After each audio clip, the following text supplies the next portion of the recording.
menuju masjid melaksanakan sholat subuh. Setelah sholat subuh kita melaksanakan senam pagi atau peregangan. Biasanya di saat peregangan seperti itu kadang kita ada jadwal lari, seperti hari Senin, Rabu, Jumat. Itu kita jadwal lari.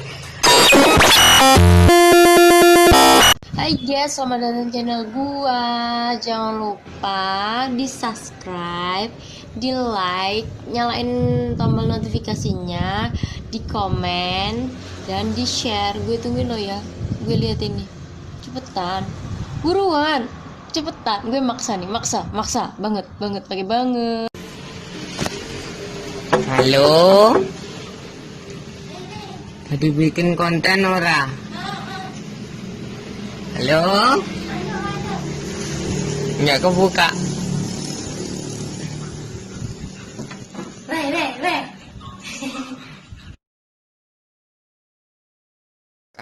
Sebelum konten kita pakai baju dulu. Ayo, bikin konten. Jilbabnya? Oh iya, bentar. Ini jilbabnya kita pakai. Nah, sudah. Belum rapi. Rapikan. Bentar. Ini sudah rapikah? Udah rapi? Mari kita bikin konten. Cuma lagi sama gua. Kali ini kalian pasti tahu lah, kalau gue udah pakai seragam kayak gini, gue bakal bikin konten apa? Ya, konten sekolah. Oh ya, bagi kamu yang kemarin komen, gimana perasaannya? Udah aku kabulin buatin konten tentang sekolah lagi. Buat kalian yang pengen gue buatin konten, komen aja, makanya komen. Atau kalau kalian kepo-kepo apa, bisa DM gue. Nanti Instagram gue kasih kok di sini, kalau nggak di sini. Oke? Kalau nggak gue balas selama 1 kali 24 jam, kalian bisa spam, oke? Oke. Aku udah kebanyakan bilang oke nih. Oke. Hai guys, ketemu lagi dengan saya. Ya, saya. Kali ini gua bakalan membahas tentang ini di atas. Kegiatan gua selama di sekolah dan di asrama. Oke, kita mulai dari kegiatan awal gua, dimulai ketika jam 4 pagi atau setengah 4 gue kadang udah bangun, kadang ketika gue udah bangun itu kita melaksanakan sholat subuh ya. Jadi jam 4 kita tuh udah perjalanan menuju masjid.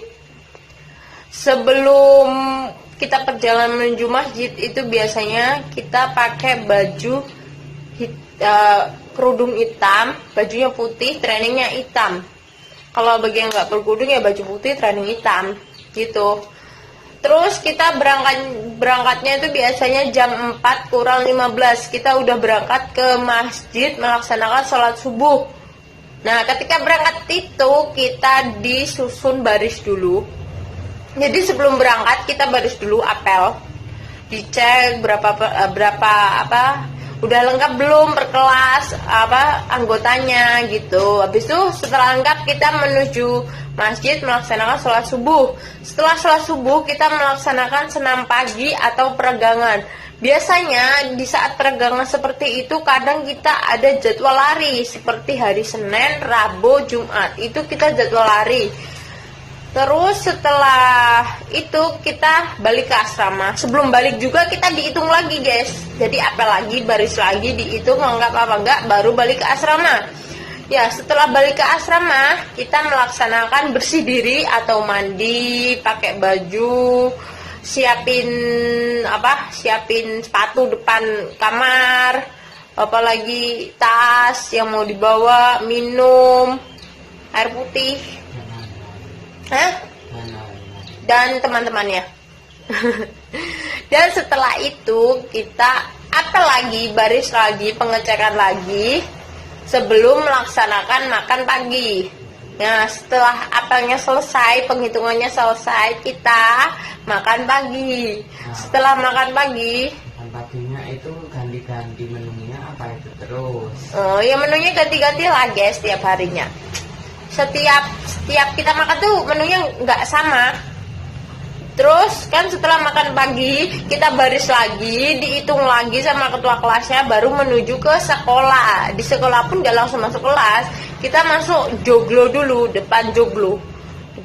Yang kalian tahu lah joglo itu. Jadi di depan itu kita baris, dihitung personilnya lengkap apa enggak, ada yang kurang apa enggak, ada yang sakit apa enggak, ada yang di stand apa enggak gitu. Semuanya dihitung.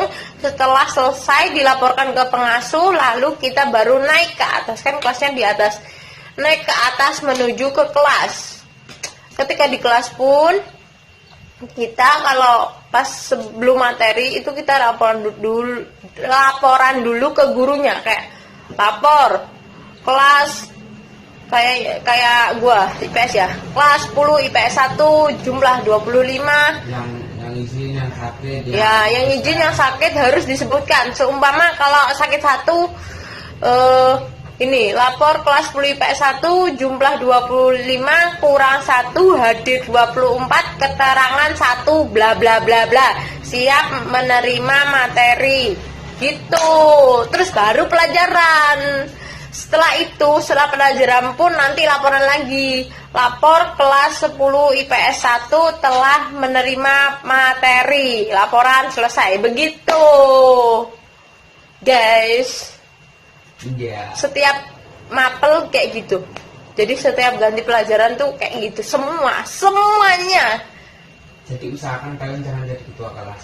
Enggak, semuanya bakal jadi ketua kelas. Jadi kalau kalian masuk ke tarunan, kalian bakal bergilir jadi ketua kelas. Jadi tiap hari tuh ganti. Oh iya. Beneran. Habis itu petugas piket pun nanti aku jelasin di part kedua aja. Sama olahraganya. Ya. Jadi nanti kan setelah pelajaran itu kan pelajaran. Nah, itu istirahatnya biasanya ada 2 kali.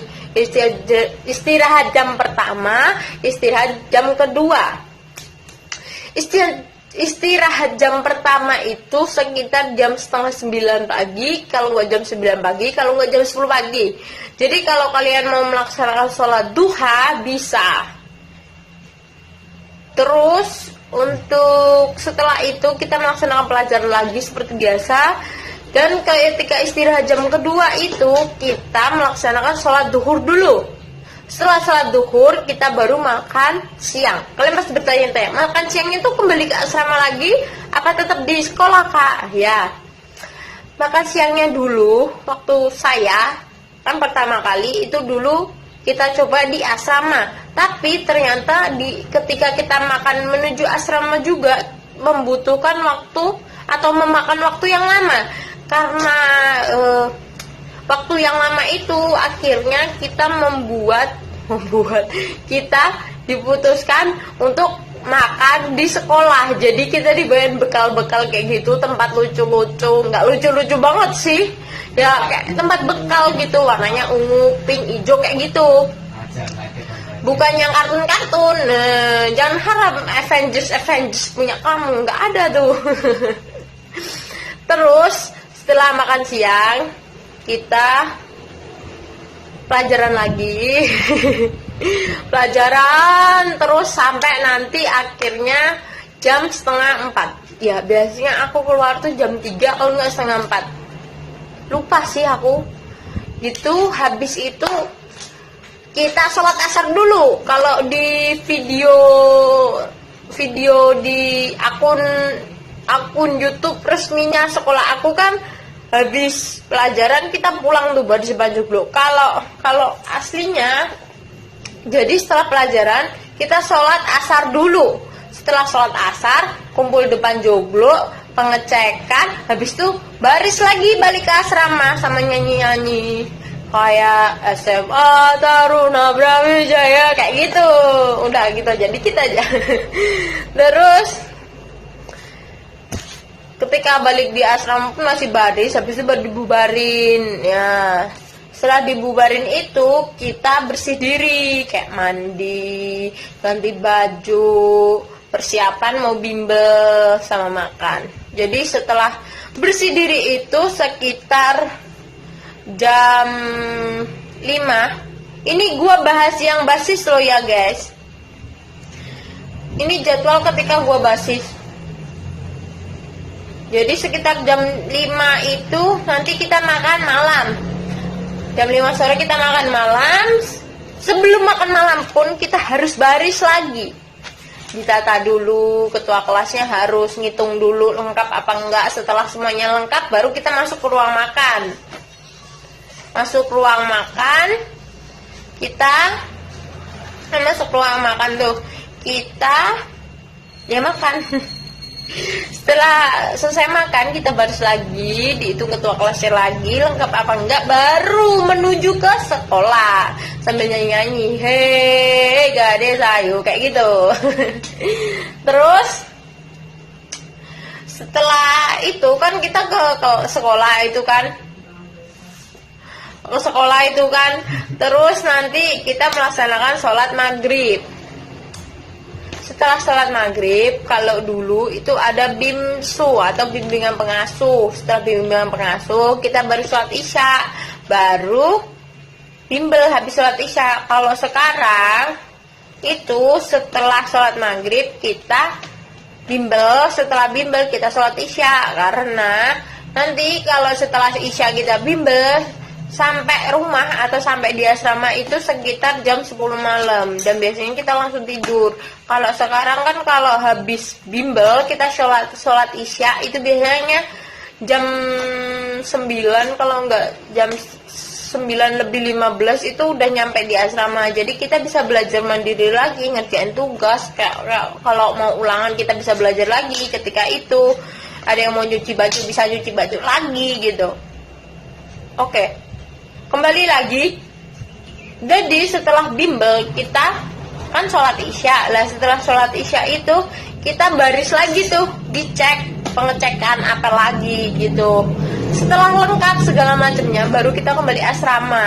Kembali ke asrama seperti yang aku bilang tadi, kita bisa lanjut belajar mandiri buat ulangan atau ngerjain PR atau cuci baju atau mempersiapkan baju kayak setrika buat baju besok, seragam besok, sepatu besok gitu.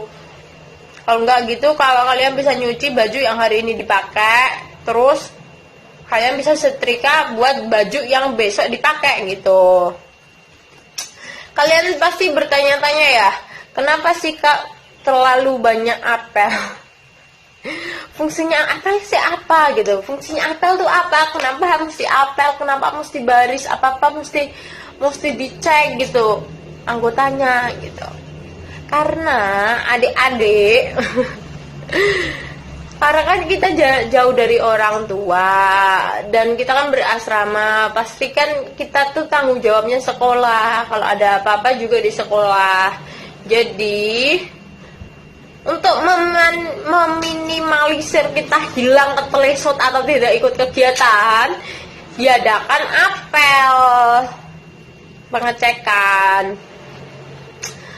Takutnya kan nanti ada yang tiba-tiba hilang gitu atau kesurupan gitu, kita nggak tahu. Kalau nggak gitu pas mau sholat subuh ada yang ketinggalan tuh di kamar, ketiduran nggak dibangunin. Itu fungsinya apel, ngecek.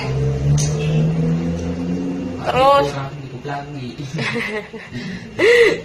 nggak bisa, adik-adik nggak bisa. Jadi kalau kalian kayak sumpah ya, saya teman-teman saya tuh udah pada sholat subuh semua.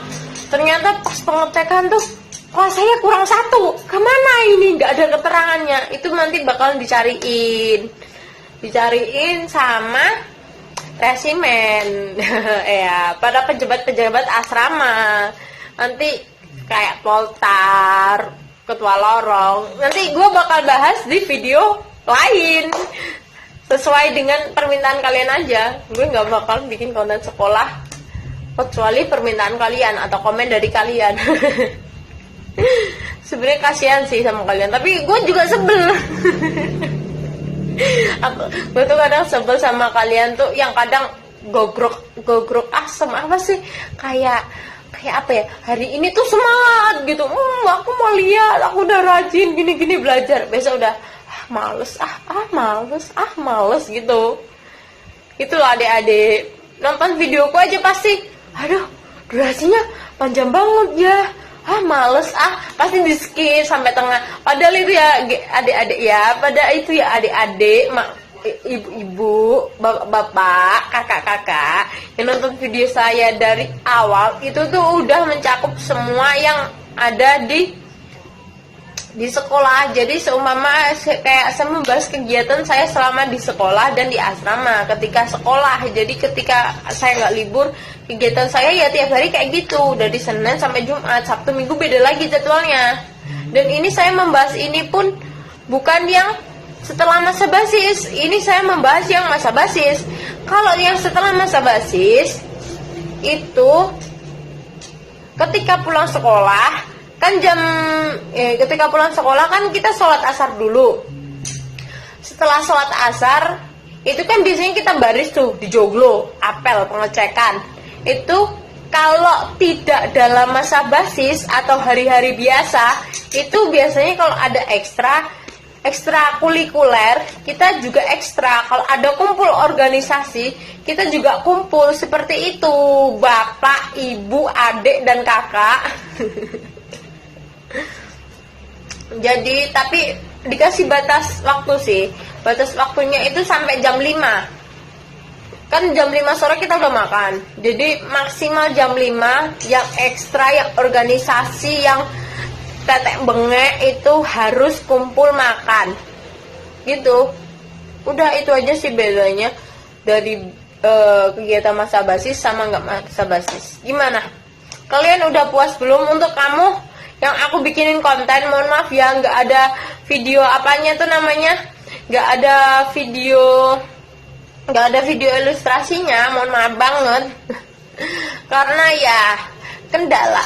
Aku mau bikin video ilustrasi, aku pasang satu-satu gitu di sebelah sini, kayak kayak gak enak aja gitu kalau nggak di tempatnya. Terus kalau aku motong-motong dari video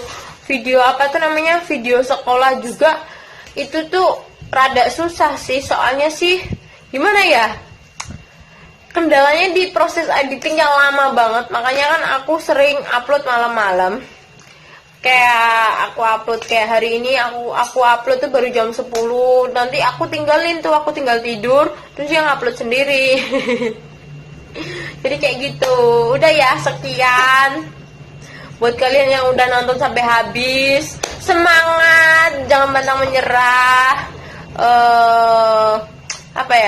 Prinsipnya tuh hasil tidak akan mengkhianati sebuah usaha. Jadi sebuah proses itu perlu memakan waktu yang panjang untuk menghasilkan sebuah kesuksesan. Kamu kembali ngomongnya usaha tidak akan. Loh, itu kan ada kan orang prinsip usaha tidak akan mengkhianati hasil. Itu kan prinsip banyak orang, prinsipku enggak, hasil tidak akan mengkhianati usaha. Jadi sama kamu di titik ini, kamu tuh bakalan tahu usahamu seperti ini. Kalau prinsip yang usaha tidak akan mengkhianati hasil, berarti kamu harus usaha dulu lama, terus baru nyampe di titik itu, kamu baru ini toh, gitu. Ya, aku enggak, aku tuh prinsipnya hasil tidak akan mengkhianati usaha. Jadi kalau kalian sudah sampai di titik seperti gua gini, kalian bakal lihat usaha-usaha kalian yang belakangnya seperti apa, kegagalan kalian di belakangnya seperti apa. Jadi kalian tuh bakal belajar, gitu. Bukan terbalik. Emang prinsip aku seperti itu. Usaha. Ya banyak orang sih prinsipnya usaha tidak akan mengkhianati hasil. Kalau aku sih, hasil tidak akan mengkhianati usaha. Karena kalau kalian menerima hasilnya, berarti hasil itu tidak akan mengkhianati usaha yang lama. Kalau seumpama hasil tidak akan mengkhianati usaha, ketika kalian sampai di tengah-tengah, gagal itu kan masih balik kanan. Nggak mungkin mau lagi. Ya enggak, kan kebanyakan orang yang gagal kayak prinsip itu hasil tidak akan mengkhianati usaha tidak akan mengkhianati hasil. Tekan tengah-tengah dia gagal, dia putus asa. Kebanyakan orang seperti itu. Tapi ya, prinsip orang yang hasil tidak akan mengkhianati usaha, itu masih orang yang gagal berkali-kali pun. Kayak ibaratnya jika tuk gitu, dia tetap bangkit untuk mencapai di titik seperti ini, begitu. Jadi kayak dia menjadikan sebuah kegagalan adalah guru terbaik untuk bukan prinsip. Ngomongnya begitu banget. Ya enggak. Jadi kegagalan itu adalah sebuah guru terbaik untuk mencapai kesuksesan sekarang. Aku itu terlalu belibet aja. Ya enggak sih, aku simple tapi maknanya memang dalam ya kan guys. Udahlah, udah duhur juga, udah bye.